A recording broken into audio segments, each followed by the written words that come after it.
Flying low over the Australian countryside, this is Shanghai Lil, making an excellent portrait of the famous Douglas Dakota. In 1988, Shanghai Lil was completely restored by its owners Australian Airlines to the livery that the plane wore when it first flew for them in 1946. But she got the name Shanghai Lil in a different livery. Many post-war airlines around the world relied almost entirely on these planes, known as the DC-3, with the DC standing for Douglas Commercial. The majority, like Shanghai Lil, herself built in 1942, were actually civil-converted, redecorated C-47s, a military aircraft, with the C standing for cargo. Nearly 11,000 of these excellent twin-engined planes were built, and most of the production line was committed to the military. For when they were built, America was at war.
There are a few Dakotas that were built originally as commercial passenger planes, for that was what the plane was designed to be.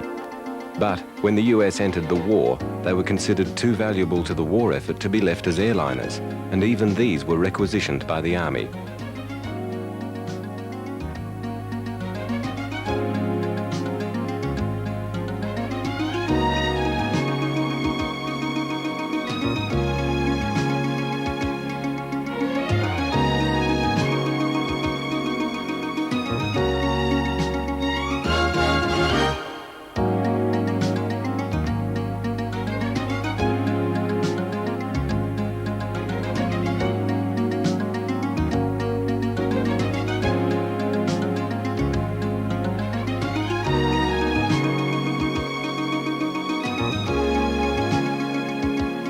The luxury armchairs and other fittings of the planes were removed, and the airline's livery disappeared beneath coats of olive drab paint.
The development of the plane started in 1932 when Trans World Airlines approached the Douglas Company with specifications for an airliner that would outperform the excellent Boeing passenger plane, the Model 247. TWA had wanted to buy the Boeing, but Boeing's production was committed to United Airlines, TWA's arch rival. United was part owned by Boeing. Douglas accepted the TWA challenge, and a team set to work on the design. One of the first things they did was to study the 247 and identify the things they felt could be improved. They knew that both Pratt & Whitney and Wright Aeronautical were developing powerful new engines, and confident that one of these motors would be available, they settled on a twin-engine design, although TWA's order was for a tri-motor. Apart from the reliance on the new engines, they basically assembled the design from already developed ideas, like the Northrop aerofoil wing, retractable undercarriage, and wing flaps to extend the surface of the wings at landing, and produced a plane, the DC-1, which is immediately recognizable as a Dakota. In doing so, they far exceeded the original specification to match the Boeing, good though the 247 was.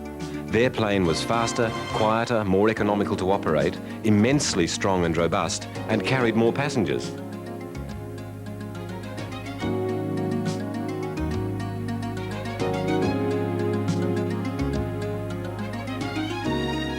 Only one DC-1 was built, and that plane crashed. But a slightly longer plane, the DC-2, went into production, and as soon as the first of them took to the air for TWA, on May the 15th, 1934, inquiries and orders started to pour in from airlines in the US and Europe.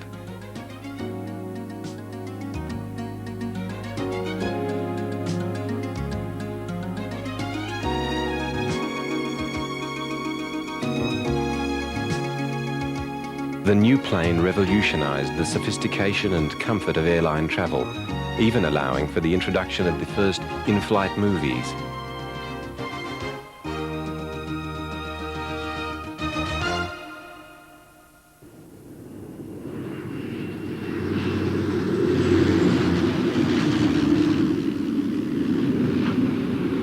The US Army was quick to notice the Dakota and took delivery of its first example in 1935.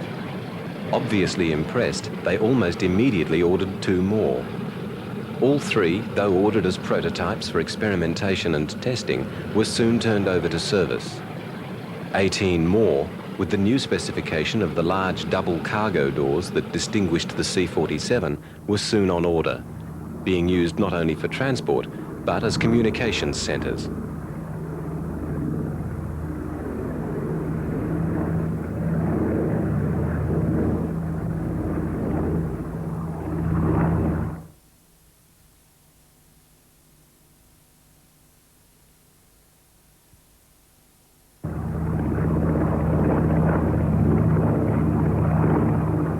Douglas also used the wing design and other common parts as a base to develop their B-18 bomber, to all intents a different plane, but sharing the economy and power of the DC designs. The B-18 saw limited service in World War II, primarily working as a coastal patrol aircraft. The commercial plane went from strength to strength, however, and soon development was underway on a new, further stretched, wider-bodied variant with space for comfortable bunks for the passengers, to be the Douglas sleeper transport, the DST. Fitted out as the airborne equivalent of a luxury liner, the DST took off for the first time on December the 17th, 1935. But the extra space of the new plane did not have to be devoted to bunks and sleeping compartments.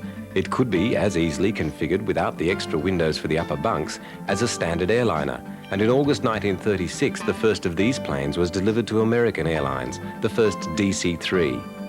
With the war, production of the civilian planes stopped, and the C-47's mass production commenced. These planes saw service in every theatre of the war, in all conditions and in many roles. Their use in New Guinea was typical of their importance. On the ground, the Allies and their Japanese opponents confronted an environment where everything moves slowly, trapped in the mud of the jungle. It was only in the air that the wretched conditions could be overcome, and the C-47, as the biscuit bomber, became a major advantage that the Allies held. Allied troops could call on the Dakotas for airdrops. Airdrops backed by an efficient logistical train to meet demands for all the material needed in the front lines, from munitions to rations.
The supplies were carefully packed to withstand being dropped from the air. The humble activity of packing became a life-saving skill.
When orders were received, they would be hurriedly put together for transport to the waiting C-47s, while the pilots were carefully briefed to find the drop field, usually just a small clearing hacked in the jungle and marked with old parachutes from previous drops.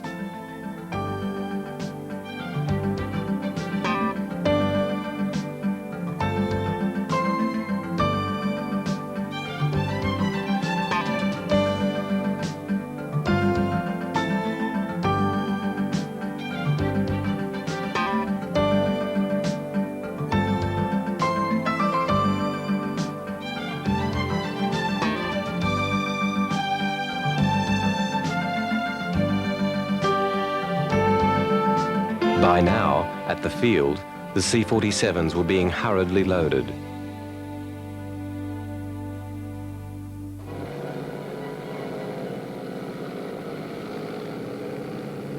Then the biscuit bombers, escorted by fighters, would set off.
I'm the guy in that P-38. I'm upstairs looking out for trouble.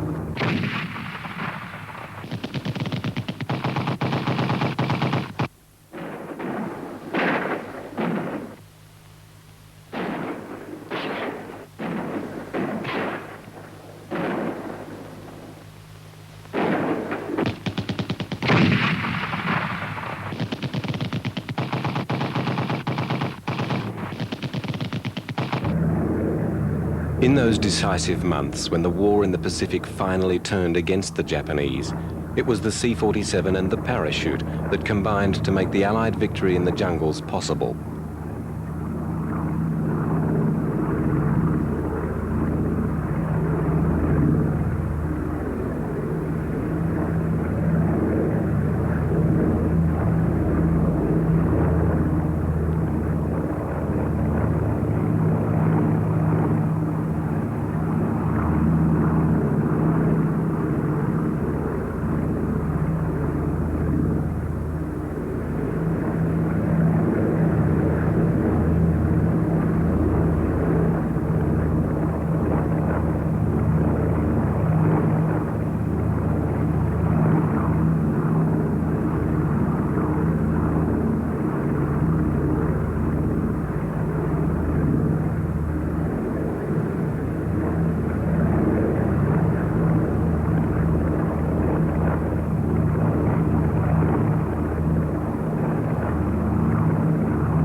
Ground troops had other reasons to be thankful for the C-47's presence, for many a wounded soldier would come to owe his life to the robust Douglas airliner.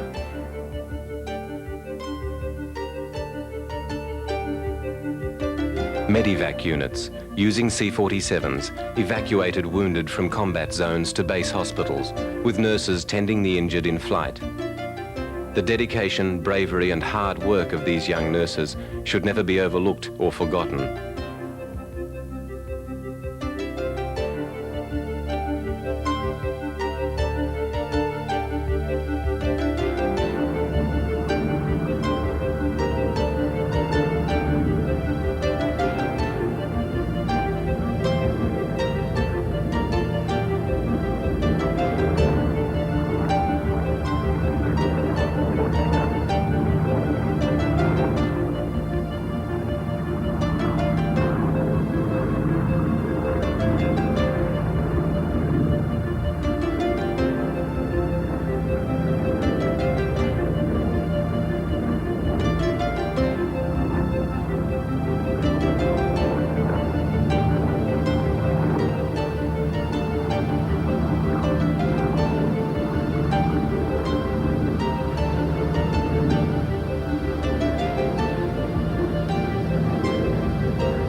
Just the knowledge that these air ambulances existed must have been a major boost for the fighting man's morale.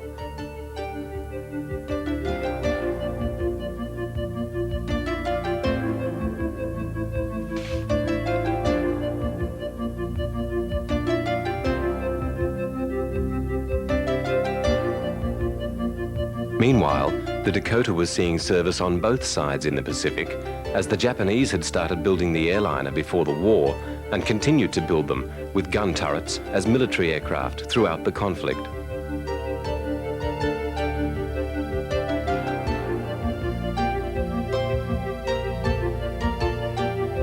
Many more, probably over 2,000, were built in Russia, and together with a further 700 supplied under Lend-Lease, the Soviets used them extensively to move both cargo and troops. Here, carrying a Soviet parachute unit equipped for action in the winter snow, a Dakota goes into action. A far cry from the steamy jungles of the Pacific, but essentially doing the same job, helping to win the war. Germany's successful development of elite parachute troops, who had demonstrated their worth in the rout of the Allies on Crete, had prompted all the combatants to form such units.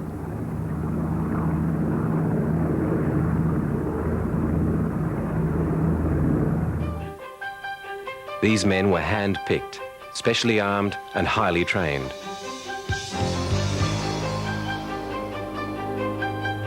At the core of their training was, of course, the matter of jumping out of aircraft. Easy to say, perhaps, but not so easy to face. To trust in your parachute and leap, encumbered by weapons, into the air over enemy-held ground. The training on how to jump and, as importantly, how to land was extended and thorough.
The plane they jumped from was, in the main, the C-47, once again filling a need and doing so superbly.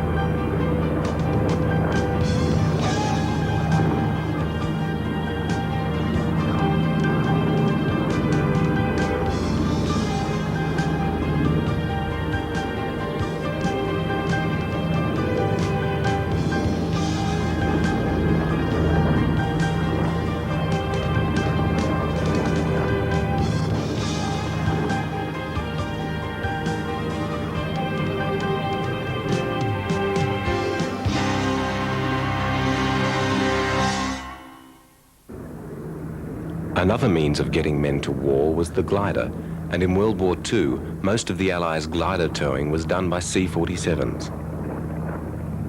The gliders were frail craft, and in actual combat they proved to be a haphazard and very risky proposition.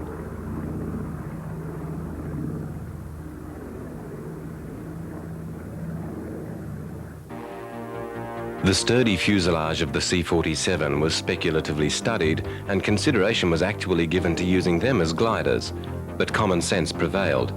The Dakota was far too valuable to be regarded as a disposable item, and the idea was dropped abruptly.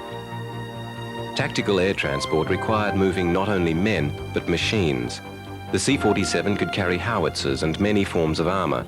It could also carry the ubiquitous Willys Jeep. And throughout the war, huge quantities of machinery were ferried in its capacious fuselage.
On thousands of occasions, the Dakota proved its worth in many roles as a prime factor in the Allies' ability to wage war. But one task could be said to have been both its most important test and its greatest success: its role in Operation Overlord, the D-Day landings at Normandy. The invasion of German-occupied Europe was the biggest movement of men and equipment over water ever undertaken. In the part of that movement that used air transport, it was the C-47, predictably efficient, that played the crucial role. With white invasion stripes specially painted on the planes to protect them from being fired at in mistake by Allied anti-aircraft batteries, they set about their three tasks: towing gliders, dropping parachutists, and ferrying supplies to the invasion forces. Over 1,000 C-47s were in action on D-Day and in the tense weeks that followed.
After D-Day, the cost of the use of gliders could be assessed, and it proved much higher than had been anticipated.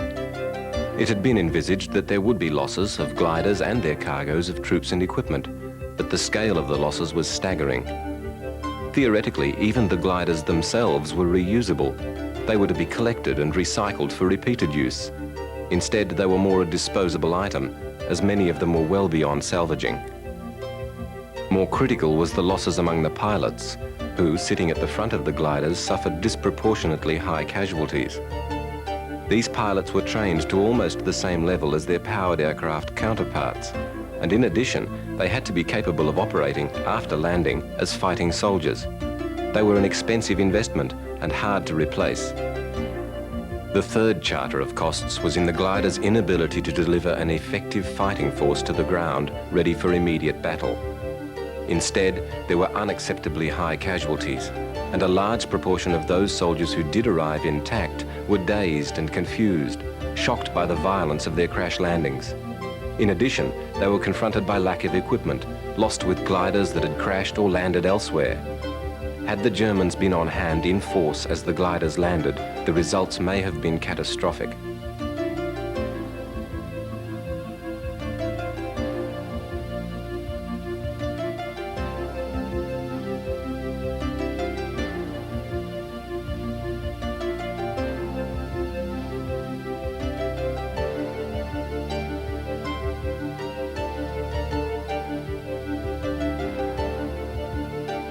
The gliders were used because they were available and because the reality of their failings was not foreseen. The courage and training of the troops they carried did bring limited success to their operations, but after a similar experience with use of gliders at Arnhem, they were abandoned, and in future other, more reliable means would be devised. Like the DC-3, the DC-4 continued in service for many years. Often overlooked, dwarfed by the reputation of its smaller cousin, the Skymaster, with its larger size and 4 engines, could fly across the Atlantic and had a very successful career.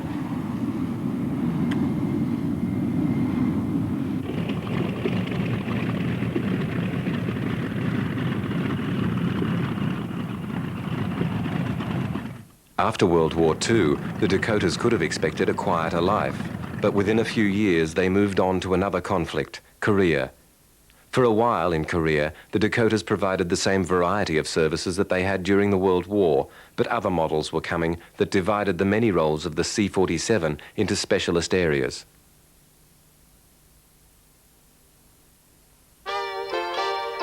Here, Douglas's massive Globemaster is seen catering for armour carrying that its smaller brother could never have attempted.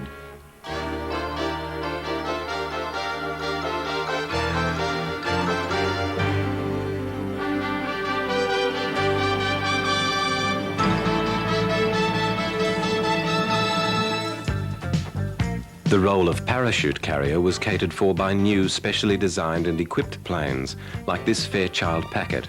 Its twin-boom tail permitted a rear exit, purpose-designed for dropping parachutes, whether they supported supplies or troops.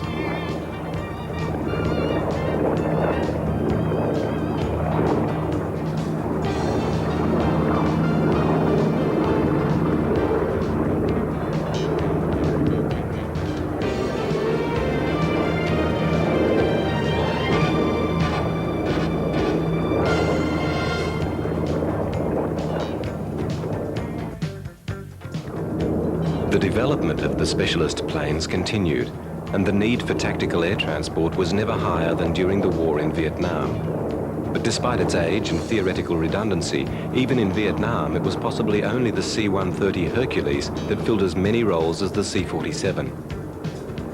The Hercules was, of course, a completely different generation of aircraft, with jet engines powering its propellers. But its virtues of versatility and hardiness were those that had made the Dakota legendary.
Specialist's developments was the Fairchild Provider, a clever design for the role of assault transport.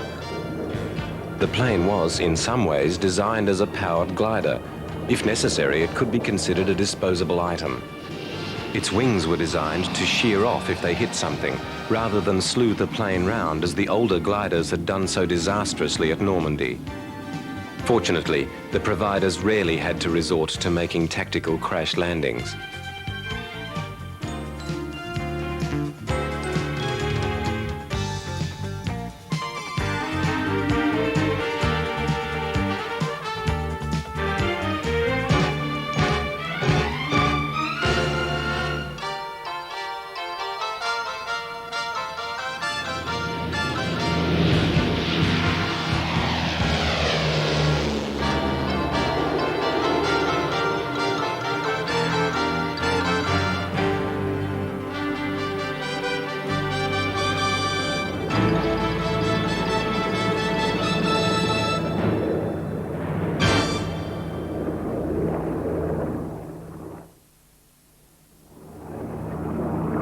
As this procession of specialist aircraft developed, it could be seen that by Vietnam, time may have run out for the C-47. Eventually, ironically, its prime advantage was to be its versatility. It seemed that there would always be work for them as long as they could fly.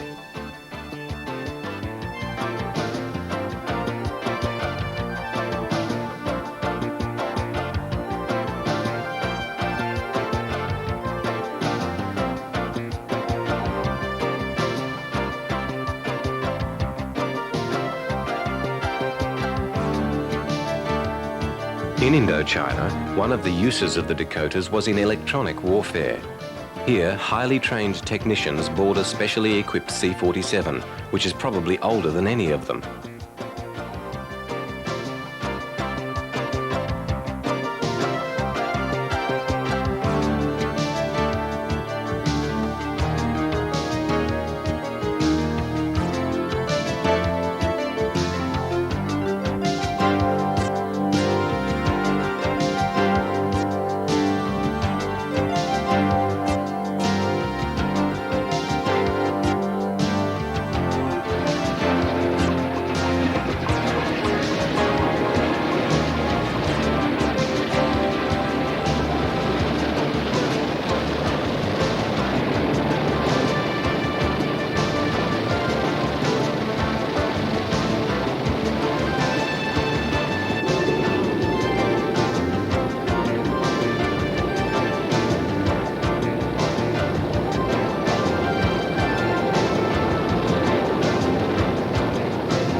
The purpose of these special missions was to establish the coordinates of enemy radio from several different positions. Flying low and slow, the C-47 was an excellent platform to pinpoint exactly where enemy targets were.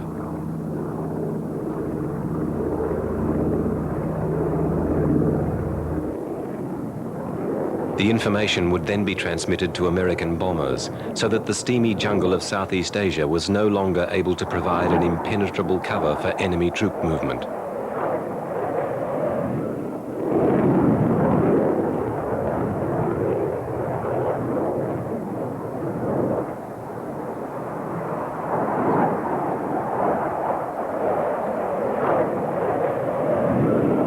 This type of operation was generally considered to be quite successful.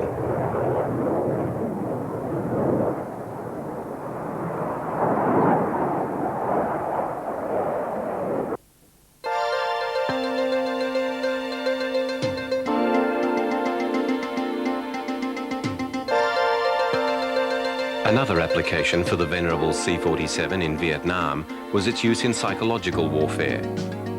Trying to win the hearts and minds of Vietnamese villagers who were also constantly under pressure from the Viet Cong was a battle in its own right.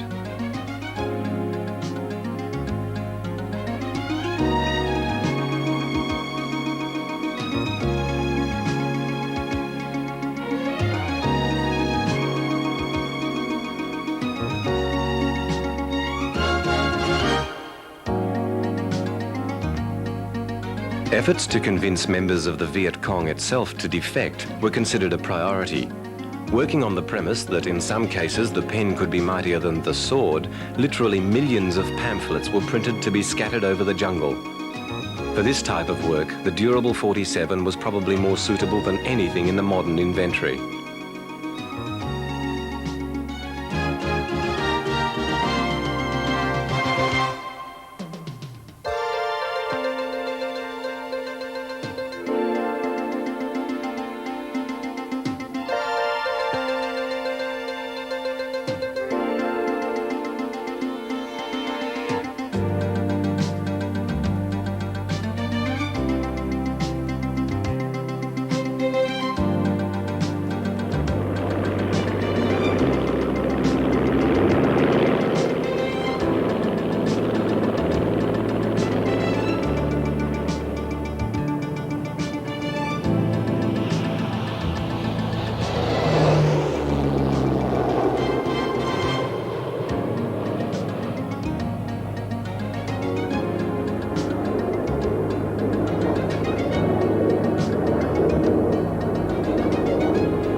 Judging the effects of psychological warfare is difficult, but certainly the practice was considered worth continuing for several years.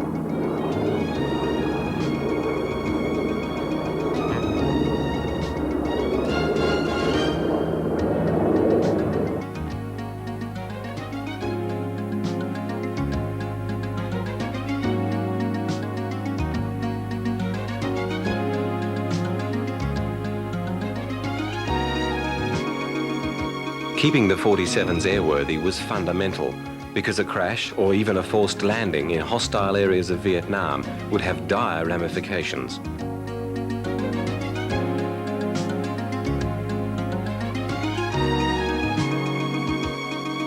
Here, high-speed Gatling guns with phenomenal firepower have been mounted in the aircraft as possibly the most warlike manifestation of the sturdy Dakotas, as a gun platform.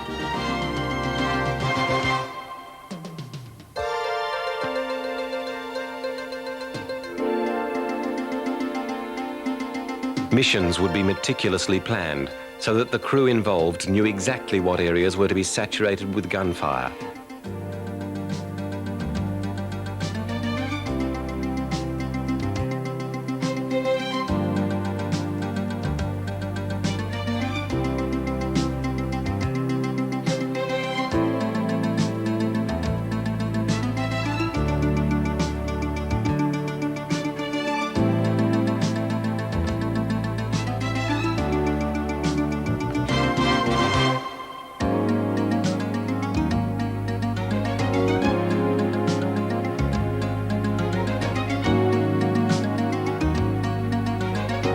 The men took enormous risks, flying at very low levels, often in the dark of night, to utilize what was one of the most novel and effective forms of combating concentrations of enemy troops.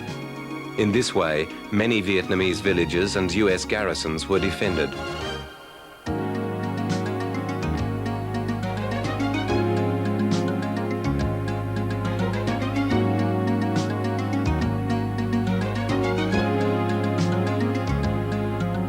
Here, flares are being loaded on board, past the ugly snout of one of the Gatling guns.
Before every strike, senior American officers would liaise with South Vietnamese officials to advise them of the intention of the mission and to compare the latest intelligence.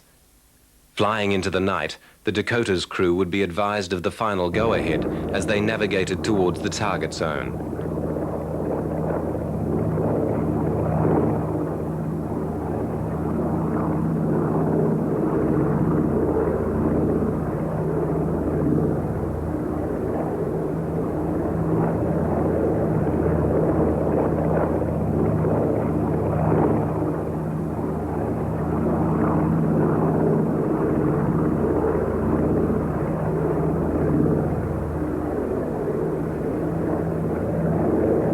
The difficulties these men encountered and the risks they took were considered to be worthwhile. The Gatling gun Dakota was one of the few ways that such intense firepower could be moved into an area that may have erupted as a trouble spot over a matter of a few hours.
Now, half a century after its first flight, the Douglas Commercial Model No. 3, conceived for no other reason than to provide TWA a counter to the Boeing aircraft that United flew so many years ago, is still finding useful roles in both civil and military use.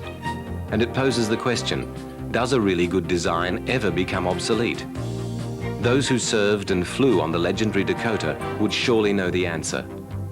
Back in 1953, the United States Air Force awarded its highest non-combatant civilian decoration, the Exceptional Service Award, to Donald W. Douglas.